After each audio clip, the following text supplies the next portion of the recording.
नमस्कार, Byju's exam prep IAS Hindi platform पर आपका स्वागत है। आज हम लोग 1 फरवरी 2022 के द हिंदू समाचार पत्र का विश्लेषण करेंगे, जो कि आगामी संघ लोक सेवा आयोग की प्रारंभिक एवं मुख्य परीक्षा के दृष्टिकोण से लाभदायक सिद्ध होगा। तो आइए पहले सत्र के विषय की चर्चा कर लिया जाए। तो आज के सत्र के विषय में पहला टॉपिक है संवैधानिक मामलों में सुप्रीम कोर्ट की विफलता। तो इसमें हम लोग चर्चा करेंगे कि बहुत सारे ऐसे मामलों पर भी सुप्रीम कोर्ट ने निर्णय दिया है जिसके दूरगामी परिणाम होंगे, लेकिन बहुत सारे ऐसे मामले हैं जिस पर अभी तक सुप्रीम कोर्ट ने कोई निर्णय नहीं लिया है। तो दोनों पक्षों की बात की जाएगी। उसके बाद सबसे महत्वपूर्ण है आर्थिक सर्वेक्षण।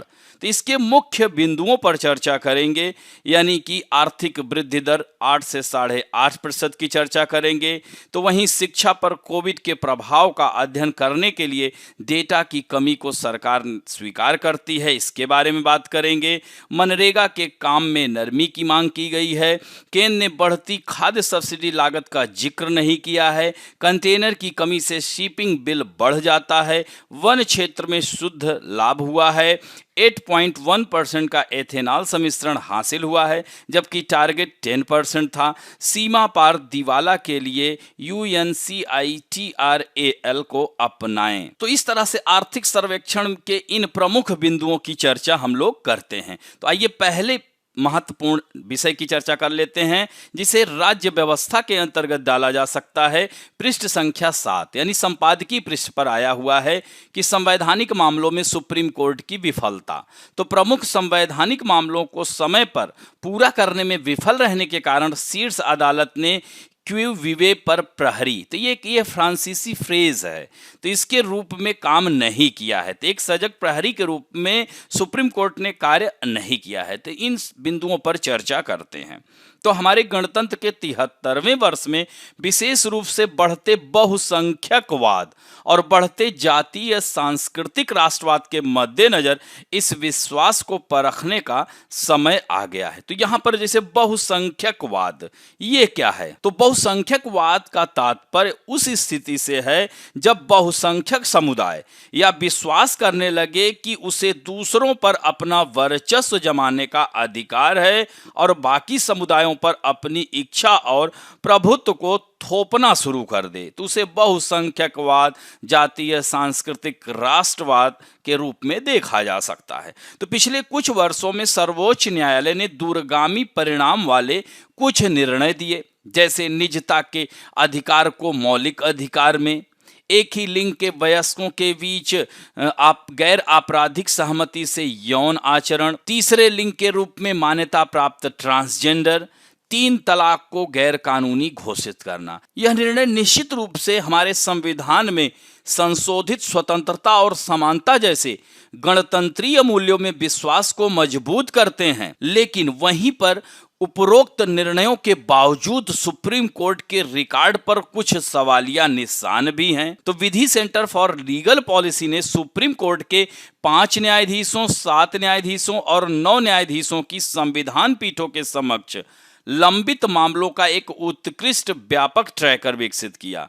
तो इसमें 5 न्यायाधीशों की संविधान पीठ के समक्ष 25 मुख्य मामले लंबित हैं और 7 न्यायाधीशों और 9 न्यायाधीशों की पीठ के समक्ष 5 मामले लंबित हैं। तो ये मामले महत्वपूर्ण संवैधानिक और अन्य कानूनी मामलों से संबंधित हैं, जिनका आम नागरिकों के मौलिक अधिकारों और हमारे मूल गणतंत्रात्मक मूल्यों पर गंभीर प्रभाव पड़ सकता है। तो इन मुख्य मामलों में से जुड़े 500 से ज्यादा मामले जुड़े हुए हैं। तो इन मामलों का फैसला तब तक नहीं किया जा सकता जब तक कि संवैधानिक पीठों के समक्ष मुख्य मामलों में कानूनी मुद्दों को संबोधित नहीं किया जाता।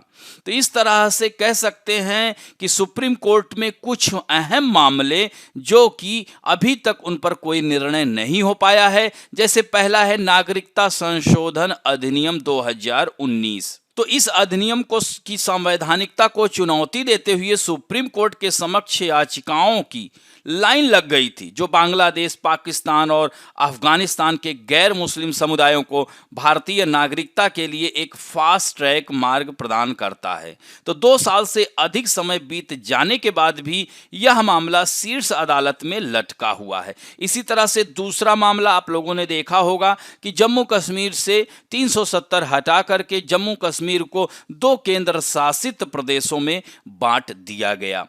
तो 5 अगस्त 2019 के राष्ट्रपति के आदेश को चुनौती देने वाली असंख्य याचिकाएं दायर की गईं, जिसमें संविधान के अनुच्छेद 370 को प्रभावी रूप से कमजोर कर दिया गया है। तो आज तक अदालत ने कानून के इस पेचीदा सवाल का फैसला करने के लिए बहुत कम समय दिया है। और तीसरा महत्वपूर्ण है, आर्थिक रूप से कमजोर वर्गों के लिए सार्वजनिक शैक्षणिक संस्थानों और सरकारी नौकरियों में आरक्षण प्रदान करने वाले संविधान यानी 103वां संशोधन 2019। तो इस पर भी चुनौती दी गई और सुप्रीम कोर्ट में लंबित में है मामला। और सबसे महत्वपूर्ण बात यह है कि यह 5 अगस्त 2020 से मामले की सुनवाई नहीं हो रही है, जबकि कानून पहले से ही लागू हो चुका है। इसी तरह से विवेक नारायण शर्मा बनाम भारत संघ के रूप में जाना जाने वाला एक महत्वपूर्ण मामला सुप्रीम कोर्ट में 5 साल से अधिक समय से लंबित है। और यह मामला काले धन पर अंकुश लगाने के उद्देश्यों से सभी 500 और 1000 के नोटों के विमुद्रीकरण की वैधता से संबंधित है। और यह भारतीय गणतंत्र के जीवन का कह सकते हैं सबसे दुस्साहसी आर्थिक प्रयोग था, जो बुरी तरह से गलत हो गया, क्योंकि भारतीय रिजर्व बैंक के अनुसार 99% से अधिक नकदी बैंकिंग प्रणाली में वापस आ गई थी। तो इस तरह से आश्चर्यजनक रूप से सुप्रीम कोर्ट ने 2 सितंबर 2019 से इस मामले की सुनवाई नहीं की है। और 5वां जो महत्वपूर्ण है, चुनावी बॉन्ड योजना। आप लोगों ने देखा ही होगा, कई बार इसका हम लोग जिक्र कर चुके हैं। तो यह पिछले 4 वर्षों से चुनावी बॉन्ड योजना को संवैधानिक चुनौती के लिए उचित सुनवाई करने में सुप्रीम कोर्ट विफल रहा है। और यह योजना हमारी राजनीति के केंद्र पर प्रहार करती है, क्योंकि राजनीतिक दलों का गुमनाम धन सार्वजनिक जीवन में भ्रष्टाचार का मूल कारण है। तो इस तरह से लोकतांत्रिक व्यवस्था को पारदर्शी बनाने के लिए इस चुनावी बॉन्ड योजना पर भी सुप्रीम कोर्ट को न्याय देना आवश्यक है। तो इस तरह से देख सकते हैं कि सुप्रीम कोर्ट की संवैधानिक कर्तव्यों का पालन नहीं कर पा रहा है। आपने ग्रैनविले ऑस्टिन का नाम सुना होगा, उन्होंने कहा था कि सुप्रीम कोर्ट कानून के तहत समानता का संरक्षक है और देश के संवैधानिक लोकतंत्र के केंद्र में है। इसीलिए देखिए, आर्टिकल 32 के तहत यानी संवैधानिक उपचारों का अधिकार यानी मूल अधिकारों का संरक्षक इसे कहा जाता है। तो जब तक न्यायालय हर संभव तरीके से यह सुनिश्चित करने का प्रयास नहीं करता है कि संविधान कानून सभी नागरिकों पर निष्पक्ष रूप से लागू होता है, तब तक यह नहीं कहा जा सकता कि न्यायालय ने अपनी जिम्मेदारी पूरी की है। और भारत का सर्वोच्च न्यायालय अच्छा कार्य करने में सक्षम है, लेकिन लगता है कि उसे आत्मनिरीक्षण करने की आवश्यकता है। अब बढ़ते हैं दोस्तों, आर्थिक सर्वेक्षण के मुख्य बिंदुओं की चर्चा करेंगे। तो ये आर्थिक सर्वेक्षण होता क्या है, यानी आर्थिक सर्वे किसे कहते हैं। तो यह एक तरह से अर्थव्यवस्था की सालाना आधिकारिक रिपोर्ट होती है। इसके जरिए सरकार देश के अर्थव्यवस्था की वास्तविक हालत के बारे में बताती है और इसमें भविष्य में बनाई जाने वाली योजनाओं और अर्थव्यवस्था में आने वाली चुनौतियों के बारे में बताया जाता है। और इस सर्वे रिपोर्ट में देश के आर्थिक विकास का अनुमान भी बताया जाता है और सर्वे रिपोर्ट में आगामी वित्त वर्ष का भी एक खाका पेश कर दिया जाता है और देश की अर्थव्यवस्था रफ्तार पकड़ेगी या फिर धीमी रहेगी, इसकी जानकारी भी दी जाती है। और इसके अलावा सर्वे में सरकार को कुछ सिफारिशें भी दी जाती हैं। और पहला आर्थिक सर्वेक्षण 1950-51 में पेश किया गया था। तो यह जो है, जैसे आज बजट पेश किया जा रहा है, तो उससे एक दिन पहले सर्वे को बताया गया। तो इसमें जो महत्वपूर्ण है, यहाँ पर आप देख सकते हैं कि यह पेज नंबर 1 और 8 पे ही आया हुआ है। तो इकोनॉमिक सर्वे में 2022-23 में भारत में 8 से 8.5% की आर्थिक वृद्धि का अनुमान लगाया गया है। तो दोस्तों, सरकार का जो जीडीपी अनुमान होता है वह इस बात पर आधारित होता है कि आगे महामारी से कोई आर्थिक गतिविधि प्रभावित नहीं होगी और मानसून भी सामान्य रहेगा। जीडीपी इकोनॉमी की हेल्थ को पता लगाने का सबसे बेहतरीन इंडिकेटर्स में से एक होता है। तो जीडीपी देश के भीतर एक स्पेसिफिक टाइम पीरियड में प्रोड्यूस सभी गुड्स एंड सर्विस की वैल्यू को रिप्रेजेंट करती है और इसमें देश की सीमा के अंदर रहकर जो विदेशी कंपनियां प्रोडक्शन करती हैं उन्हें भी शामिल किया जाता है। जब हमारी इकोनॉमी मजबूत होती है तो आमतौर पर बेरोजगारी का लेवल कम होता है। तो इस बार के आर्थिक सर्वे में प्रमुख बिंदु क्या है कि आर्थिक वृद्धि दर 8 से 8.5% का अनुमान लगाया गया है और यह चालू वित्त वर्ष के 9.2 के ग्रोथ अनुमान से कम है। दूसरी तरफ राष्ट्रीय सांख्यिकी कार्यालय के अनुमान के अनुसार आर्थिक वृद्धि दर 9.2% तक रह सकती है। तो इस तरह से अगले वित्त वर्ष के लिए ग्रोथ का जो आकलन किया गया है कि 70 से 75 अमेरिकी डॉलर के भाव पर कच्चे तेल के आधार पर है। हालांकि मौजूदा जो भाव है वह $90 है। फिर भी अनुमान यही लगाया जा रहा है 70 से 75 अगर रहता है तो भारत की जीडीपी 8 से 8.5% तक रहेगी। और आर्थिक सर्वे में यही बताया गया है, चूंकि यह बृहद आर्थिक संकेतक बताते हैं कि भारतीय अर्थव्यवस्था वित्त वर्ष 22-23 की चुनौतियों का सामना करने के लिए अच्छी तरह से तैयार है। फिर भी हम यह नहीं कह सकते हैं कि पूरी तरह से आंकड़ों पर हम उतरेंगे सही, लेकिन चूंकि महंगाई भी बढ़ोतरी की एक चिंता का विषय है, तो आर्थिक समीक्षा भारतीय अर्थव्यवस्था की स्थिति को मजबूत बनाने हेतु आर्थिक पक्ष के मुद्दों पर केंद्रित है। तो इस तरह से 2020-21 में सकल घरेलू उत्पाद 7.3% की गिरावट आई थी और सर्वे में यह भी कहा गया था कि सरकार के पास जरूरत पड़ने पर अतिरिक्त समर्थन देने के लिए फिस्कल स्पेस भी मौजूद है और इसके साथ साथ कृषि सेक्टर की ग्रोथ 3.9 रहने का अनुमान है, इंडस्ट्रियल ग्रोथ 11.8% रहने का अनुमान है, सर्विस सेक्टर में 8.2% ग्रोथ का अनुमान लगाया गया है। तो अब बढ़ते हैं दूसरे महत्वपूर्ण जो विषय हैं या कह सकते हैं दूसरे महत्वपूर्ण बिंदुओं पर जो आर्थिक सर्वे में चर्चा की गई है, तो वो है शिक्षा पर कोविड के प्रभाव का अध्ययन करने के लिए डेटा की कमी को सरकार स्वीकार करती है। और दूसरा बिंदु है दूसरी लहर ने नौकरी औपचारिकता को नहीं रोका और अर्थव्यवस्था को पुनर्जीवित करने के लिए टीकाकरण महत्वपूर्ण था। यही कारण है, आप देख सकते हैं कि वर्तमान तक अगर आज तक की बात की जाए तो 160 करोड़ से अधिक लोगों को टीका लग चुका है। तो शिक्षा पर कोविड के प्रभाव का अध्ययन करने के लिए डेटा की कमी को हमारी सरकार ने इस सर्वे के माध्यम से स्वीकार किया है। चूंकि आंकड़ों में भारी कमी को उन्होंने स्वीकार किया है, खासकर उन 25 करोड़ स्कूली बच्चों पर जिन्होंने लगभग 2 वर्षों में कक्षा में प्रवेश ही नहीं किया। तो शिक्षा क्षेत्र पर बार बार होने वाले लॉकडाउन के वास्तविक समय के प्रभाव को मापना भी चूंकि मुश्किल था। कैसे पता चलेगा कि कितने बच्चे आ रहे हैं, कितने नहीं आ रहे हैं, क्योंकि नवीनतम उपलब्ध व्यापक आधिकारिक डेटा जो था 2019-20 से पहले का है। तो यह लंबे समय तक पूर्व कोविड प्रवृत्तियों को प्रदान करता है, लेकिन हमें यह नहीं बताता कि कोविड-19 प्रेरित प्रतिबंधों से प्रवृत्ति कैसे प्रभावित हो सकती है। तो यह आर्थिक मामलों के विभाग ने अपने वार्षिक सर्वेक्षण में ऐसा बताया है, लेकिन इसके बजाय इसने एक गैर सरकारी सर्वेक्षण डेटा का व्यापक रूप से हवाला देते हुए अपरंपरागत कदम उठाया है। जैसे एनजीओ प्रथम द्वारा आयोजित शिक्षा की वार्षिक स्थिति रिपोर्ट यह दिखाने के लिए कि लॉकडाउन के दौरान नामांकन और सीखना दोनों का नुकसान हुआ है। क्योंकि सर्वेक्षण में कहा गया है 2021 की रिपोर्ट में कि 6 से 14 वर्ष की आयु की बच्चों की संख्या जो स्कूलों में नामांकित नहीं है 2018 में 2.5% से बढ़कर 2021 में 4.6। सोचिए, तो इस तरह से शिक्षा का पूरी तरह से तहस नहस हुआ है लॉकडाउन के समय या इस कोरोना काल में। इवन इस एनजीओ की रिपोर्ट ने निजी स्कूलों से सरकारी स्कूलों में एक महत्वपूर्ण बदलाव पाया, जो कि माता पिता के वित्तीय संकट, मुफ्त सुविधाओं और गांव में वापस जाने वाले परिवारों से प्रेरित था।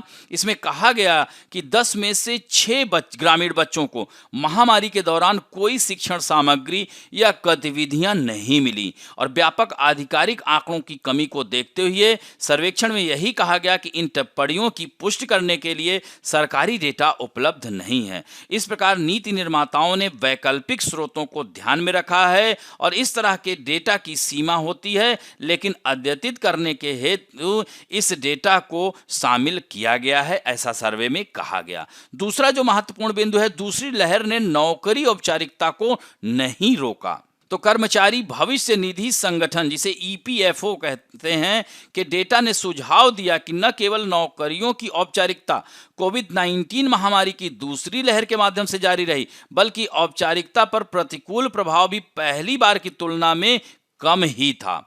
तो इस तरह से मार्च 2021 तक के आवधिक श्रम बल सर्वेक्षण के आंकड़ों से यही पता चलता है कि महामारी से प्रभावित शहरी रोजगार लगभग पूर्व महामारी के स्तर तक ठीक हो गए थे, यानी रोजगार सब लोगों को मिल चुका था। और ईपीएफओ सब्सक्रिप्शन में शुद्ध वृद्धि अप्रैल मई 2020 में घट गई, लेकिन सितंबर में फिर उछाल हुआ और 12.2 लाख तक पहुंच गई। हालांकि नवंबर 2020 में फिर से गिरावट आई। फिर अप्रैल जून 2021 में दूसरी लहर के दौरान यह कहा गया कि नवंबर 2021 में सदस्यता में शुद्ध वृद्धि 13.9 लाख नए ग्राहक के साथ हुई, जो कि 2017 के बाद से किसी भी महीने में सबसे अधिक है। और तीसरा जो महत्वपूर्ण बिंदु है इस लेख में, अर्थव्यवस्था को पुनर्जीवित करने के लिए टीकाकरण बहुत ही महत्वपूर्ण था। क्योंकि टीकाकरण के बाद लोग अपने कामों की ओर वापस लौटने लगे,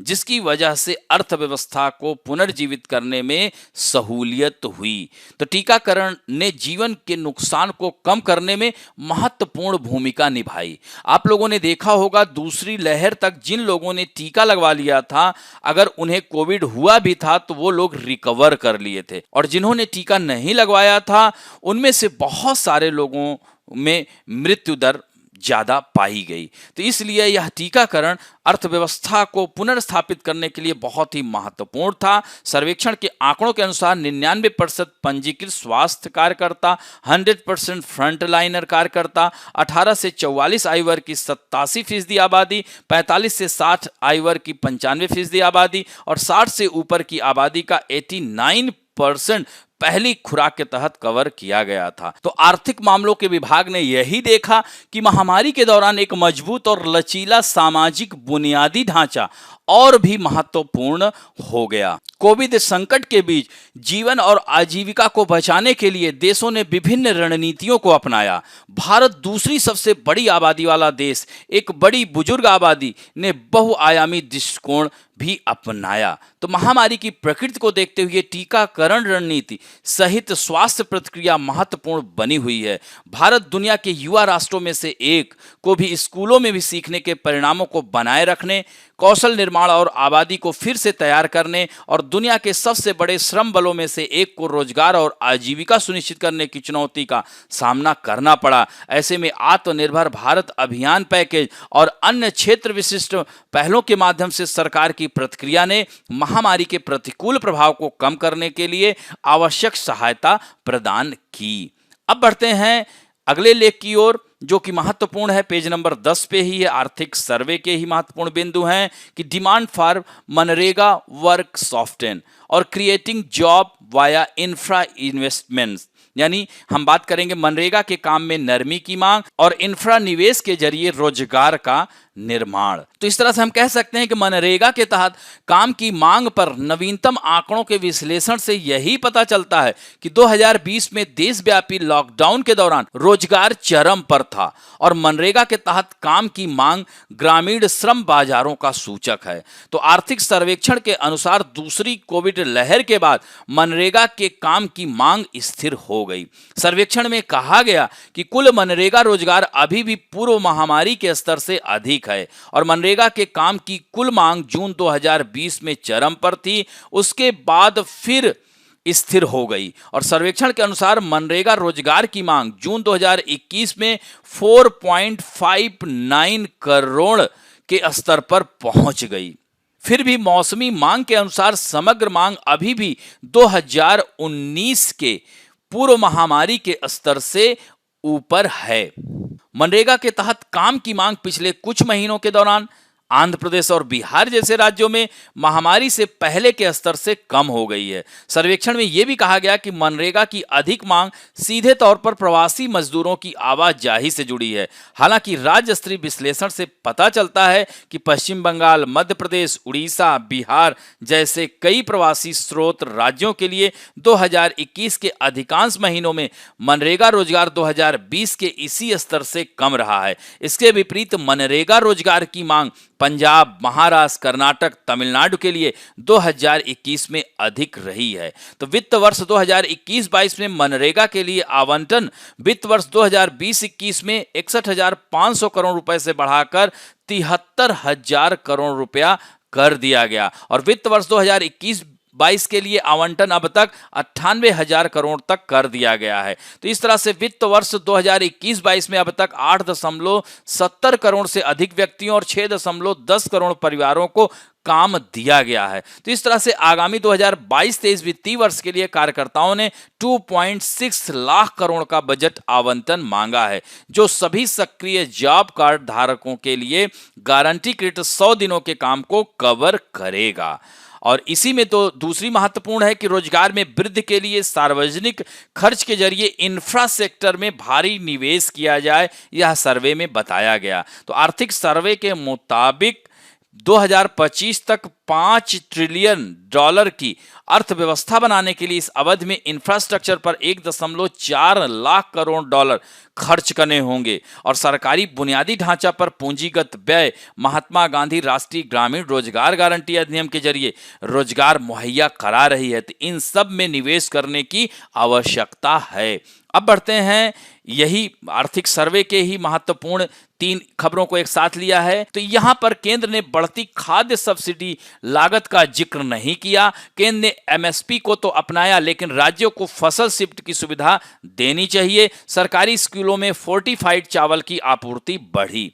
तो पिछले 3 वर्षों के आर्थिक सर्वेक्षणों में सब्सिडी वाले अनाज की दरों के साथ साथ खाद्य सुरक्षा जाल में शामिल लोगों की संख्या को संशोधित करते बढ़ते खाद्य सब्सिडी बिल को संबोधित करने के लिए एक आवर्ती सिफारिश इसमें शामिल है। सब्सिडी बिल में वृद्धि के बावजूद इस साल रिपोर्ट में यह सिफारिश स्पष्ट रूप से गायब है।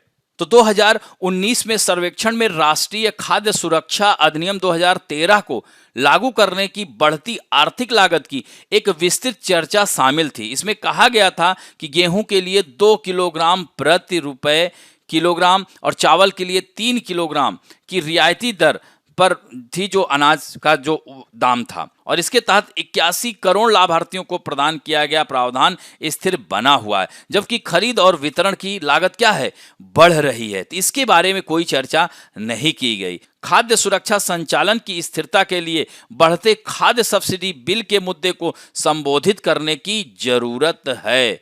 और 2020 में सरकार ने एक कदम और आगे बढ़कर के राष्ट्रीय खाद्य सुरक्षा अधिनियम कवरेज के दायरे में भी संशोधन का सुझाव दिया था, लेकिन राष्ट्रीय खाद्य सुरक्षा अधिनियम 2013 के तहत शुरू में 3 साल की अवधि के लिए निर्धारित दरों को 2013 में संशोधित अभी नहीं किया गया है, जिसके परिणाम स्वरूप खाद्य सब्सिडी बढ़ रही है। तो इस तरह से राष्ट्रीय खाद्य सुरक्षा मिशन के तहत दरों और कवरेज पर फिर से विचार करने की आवश्यकता है। हालांकि खाद्य सब्सिडी पर अनुभाग को कम कर दिया गया था, जिसमें गेहूं की बढ़ती आर्थिक लागत 2013-14 में सोचिए 1908.32 रुपए प्रति क्विंटल से 2021-22 में यह बढ़कर 2993 रुपया हो गया है, जबकि इसी अवधि में चावल की कीमत 2615 रुपए कुछ पैसे क्विंटल प्रति क्विंटल से लेकर के 4293 रुपया हो गया, यानी लगभग 4300 रुपया हो गया है, और फिर भी इस पर कोई विचार नहीं किया गया। तो यह भी महत्वपूर्ण है। अब बढ़ते हैं, केंद्र ने एमएसपी को अपनाया, लेकिन राज्यों को फसल शिफ्ट की सुविधा देनी चाहिए। तो आर्थिक मामलों के विभाग ने यही कहा कि धान, गेहूं, गन्ना उगाए जाने वाले क्षेत्रों में गंभीर पानी के तनाव के साथ साथ तिलहन उत्पादन बढ़ाने और खाने के तेल के आयात पर निर्भरता को कम करने के लिए फसल विविधीकरण की तत्काल आवश्यकता है। तो सर्वेक्षण ने कृषि सब्सिडी के बजाय कृषि अनुसंधान के लिए वित्त पोषण में वृद्धि का आग्रह किया है। हालांकि इसका विपक्ष विरोध कर रहा है। तो महामारी के युग में कृषि अर्थव्यवस्था का एक प्रमुख चालक बना रहा और इस क्षेत्र की विकास दर 2020-21 में 3.6 से बढ़कर 2021-22 में 3.9 का अनुमान है, सोचिए। और सरकारी स्कूलों में फोर्टिफाइड चावल की आपूर्ति बढ़ी। तो आर्थिक सर्वेक्षण के अनुसार केंद्र ने सरकारी स्कूलों में आंगनवाड़ियों, मिड डे मील योजनाओं के माध्यम से दिसंबर 2021 तक 3.38 लाख मीट्रिक टन फोर्टिफाइड चावल वितरित किया। सरकार ने 2019-20 में शुरू होने वाले 3 साल की अवधि के लिए चावल यानी फोर्टिफाइड चावल या केंद्र प्रायोजित पायलट योजना है और यह योजना कई राज्यों के 15 जिलों में लागू की जा रही है। तो पिछले साल स्वतंत्रता दिवस पे भारत के प्रधानमंत्री ने कहा कि 2024 तक हर सरकारी कार्यक्रम के तहत उपलब्ध कराए गए चावल को कुपोषण से लड़ने के लिए मजबूत किया जाएगा। हालांकि कुछ सार्वजनिक स्वास्थ्य विशेषज्ञों ने कुपोषण से लड़ने के लिए एक प्रभावी उपकरण के रूप में चावल के फोर्टिफिकेशन पर चिंता जताई है और कहा है कि आहार का विविधीकरण अधिक महत्वपूर्ण है, क्योंकि एक ही आहार भी नुकसानदायक हो सकता है। अब बढ़ते हैं नेक्स्ट आर्थिक सर्वे की ओर। जो टॉपिक है इसमें है कंटेनर की कमी से शिपिंग बिल बढ़ जाता है। तो आर्थिक सर्वेक्षण के अनुसार शिपिंग कंटेनर की कमी एक लगातार समस्या है। तो इस समस्या की वजह से भारत ने परिवहन सेवाओं के आयात पर 14.8 बिलियन डॉलर खर्च किए, जो कि पिछले वर्ष की तुलना में क्या है, यह 65% अधिक हो गया है। तो विभाग ने यही बताया कि कोविड-19 महामारी से संबंधित प्रतिबंधों के कारण शिपिंग में कंटेनरों का एक छोटा प्रवाह हुआ, जो कंटेनरों के निर्माण में मंदी के साथ साथ उसकी मांग और आपूर्ति को विकृत कर दिया और इसके कारण शिपिंग दरें क्या हो गई, बहुत अधिक हो गई। तो इस तरह से सर्वेक्षण में कहा है कि कंटेनरों की कमी के कारण समुद्री माल की दरों में 300 से 350% की वृद्धि हुई है और 2019 के बाद से नए कंटेनरों के उत्पादन में गिरावट और इसी अवधि में कंटेनरों के निपटान में वृद्धि जैसे कारकों के साथ इसने कंटेनर संख्या में समग्र वृद्धि 2019 में 11% से घटकर कितनी हो गई है, 5% हो गई है 2021 में। तो इस तरह से इन चुनौतियों को दूर करने के लिए कई उपाय अपनाए गए हैं, जिसमें छोड़े गए या जब्त किए गए कंटेनरों को छोड़ना और कंटेनरों के शुल्क मुक्त रहने को बढ़ाना शामिल है।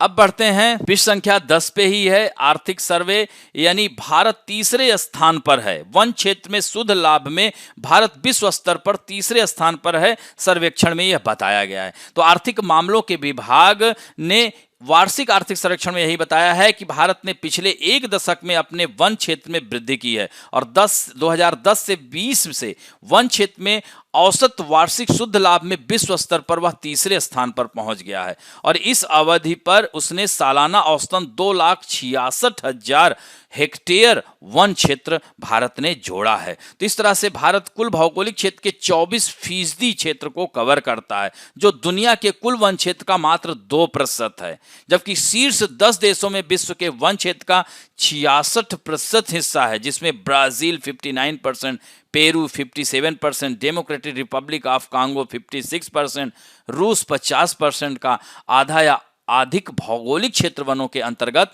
आता है। तो आर्थिक मामलों के विभाग ने यही कहा कि 2011 से 21 के बीच भारत के वन क्षेत्र में वृद्धि का श्रेय बहुत घने वन आवरण में वृद्धि को दिया जाता है, जो लगभग 20% बढ़ गया है। तो खुले वन क्षेत्र में 7% का सुधार हुआ है। आगे जाकर वन और वृक्षों के आवरण में और सुधार करने की आवश्यकता है और इसमें सामाजिक वानिकी बहुत महत्वपूर्ण भूमिका निभा सकता है। तो आर्थिक सर्वे में इसी बात पर ज्यादा जोर दिया है कि सामाजिक वानिकी के माध्यम से इस क्षेत्र को और आगे बढ़ाया जाए। और अब बढ़ते हैं, सामान्य अध्ययन यानी अर्थव्यवस्था या आर्थिक सर्वे का ही महत्वपूर्ण बिंदु है। यह पृष्ठ संख्या 10 और 12 पे दिया गया है कि एथेनॉल चीनी मिलों को किसानों को बकाया चुकाने में मदद करता है।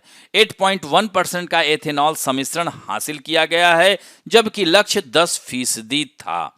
तो यह जो गन्ना है तो उससे एथेनॉल के रूप में भी प्रयोग किया जा रहा है। तो आर्थिक मामलों के विभाग ने वार्षिक आर्थिक सर्वेक्षण में यही बताया कि चीनी मिलों द्वारा तेल विपणन कंपनियों को एथेनॉल की बिक्री से उन्हें अतिरिक्त राजस्व और किसानों को गन्ना मूल्य बकाया चुकाने में मदद मिली है। यानी यह एथेनॉल कितना महत्वपूर्ण है इस आर्थिक सर्वे में बताया गया है और इसे आगे और बढ़ाने पर जोर दिया जा रहा है। तो विभाग ने यही कहा है कि 2020-21 को समाप्त होने वाले पिछले 4 चीनी सत्रों में चीनी मिलों, डिस्टिलरी, तेल विपणन फर्मों को एथेनॉल की बिक्री से लगभग 35,000 करोड़ रुपए का राजस्व अर्जित किया। तो चीनी सीजन 2020-21 में पिछले सीजन के 59.6 लाख टन की तुलना में लगभग 70 लाख टन चीनी का निर्यात भी किया गया। तो सितंबर में समाप्त होने वाले चालू सीजन में करीब 30 लाख टन चीनी के निर्यात के अनुबंध पर हस्ताक्षर भी किए जा चुके हैं और भारत दुनिया में चीनी का सबसे बड़ा उपभोक्ता है और दूसरा सबसे बड़ा उत्पादक देश है। तो गन्ने का औसत वार्षिक उत्पादन लगभग 35.5 करोड़ टन है, जिसका उपयोग लगभग 3 करोड़ टन चीनी उत्पादन के लिए किया जाता है और 20-21 में घरेलू खपत करीब 2.6 करोड़ टन रहने का अनुमान है और इन वर्षों में भारत रसोई की वस्तु का अधिशेष उत्पादक बन गया है। इसी में दूसरी खबर में दिया गया है कि 2021-22 के अनुसार पेट्रोल के साथ मिश्रण को सक्षम करने के लिए देश में एथेनॉल की आपूर्ति 302 करोड़ लीटर तक पहुंचने की संभावना है। यानी कि कह सकते हैं कि 8.1% सम्मिश्रण प्राप्त करने के लिए एथेनॉल की आपूर्ति 302 करोड़ लीटर से अधिक होने की उम्मीद है। यानी यह पिछले वर्ष की तुलना में 74.5% की वृद्धि है और केंद्र सरकार की 2025 तक जो है योजना है कि कृषि क्षेत्र को बढ़ावा देने और कच्चे तेल के आयात बिल को कम करने, पर्यावरण प्रदूषण को कम करने के लिए 2025 तक पेट्रोल के साथ 20% एथेनॉल का मिश्रण यूज करने का लक्ष्य रखा गया है। तो इस तरह से कह सकते हैं कि 2021-22 के लिए जो एथेनॉल सम्मिश्रण का लक्ष्य था वो 10% था और 8.1 हासिल किया जा चुका है। तो सरकार ने पिछले साल E12 यानी E12 का मतलब क्या हुआ कि पेट्रोल के साथ मिश्रित एथेनॉल की मात्रा 12% और E15 यानी पेट्रोल के साथ मिश्रित एथेनॉल की मात्रा 15% के बड़े पैमाने पर उत्सर्जन मानकों को अधिसूचित किया ताकि ऑटोमोबाइल उद्योग